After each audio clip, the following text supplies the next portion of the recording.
বছর পূর্তি উপলক্ষে আজকের এই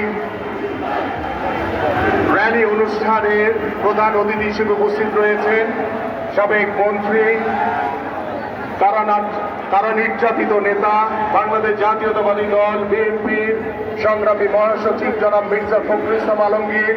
আমাদের মাঝে উপস্থিত রয়েছেন বাংলাদেশ জাতীয়তাবাদী দল বিএনপির জাতীয় স্থায়ী কমিটির অন্যতম সদস্য জনাব ডক্টর আব্দুল মঈন খান।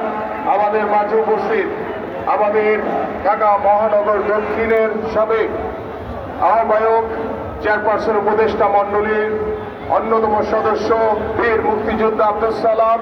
আমাদের মাঝে উপস্থিত আমাদের ঢাকা মহানগর দক্ষিণ বিএনপির সংগ্রামী আহ্বায়ক রফিকুল আলম মজনু সহ মঞ্চে উপবিষ্ট জাতীয় নেতৃবৃন্দ এবং ঢাকা মহানগর উত্তর এবং দক্ষিণ বিএনপির নেতৃবৃন্দ, অঙ্গ এবং সহযোগী সংগঠনের নেতৃবৃন্দ, সবাইকে আসসালামু আলাইকুম।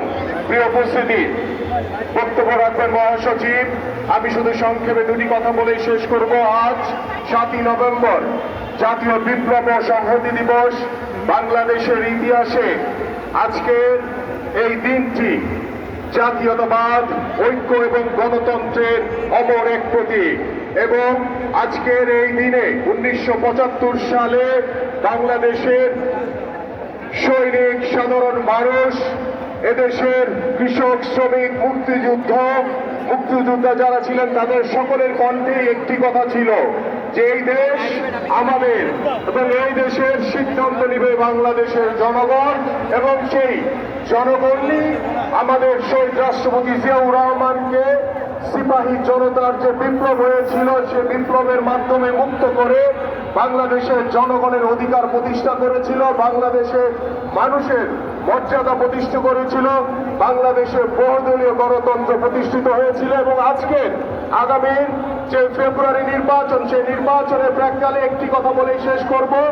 বাংলাদেশ জাতীয়তাবাদী দল বিএনপি সব সময় বাংলাদেশের জনগণের পক্ষে কথা বলেছে, গণতন্ত্রের পক্ষে কথা বলেছে এবং বাংলাদেশের মানুষের ভোটের অধিকারের পক্ষে, বাংলাদেশের মানুষের দাবি এবং অধিকারের পক্ষে কথা বলেছে। সেই দাবি এবং অধিকার প্রতিষ্ঠার মাধ্যমে আগামী ফেব্রুয়ারিতে একটি অবাধ সুষ্ঠু নির্বাচন হবে। সেই নির্বাচনে বাংলাদেশ জাতীয়তাবাদী দল বিএনপি সকল নেতৃবৃন্দ আপনারা ঐক্যবদ্ধভাবে একটি অবাধ সুষ্ঠু নির্বাচনের মাধ্যমে বাংলাদেশের জনগণের সরকার প্রতিষ্ঠা হবে, সেই প্রত্যাশা ব্যক্ত করে আমি আমার বক্তব্য শেষ করছি। সবাইকে ধন্যবাদ। বাংলাদেশ জিন্দাবাদ, বাংলাদেশ জাতীয়তাবাদী দল বিএনপি জিন্দাবাদ। এ পর্যায়ে বক্তব্য রাখার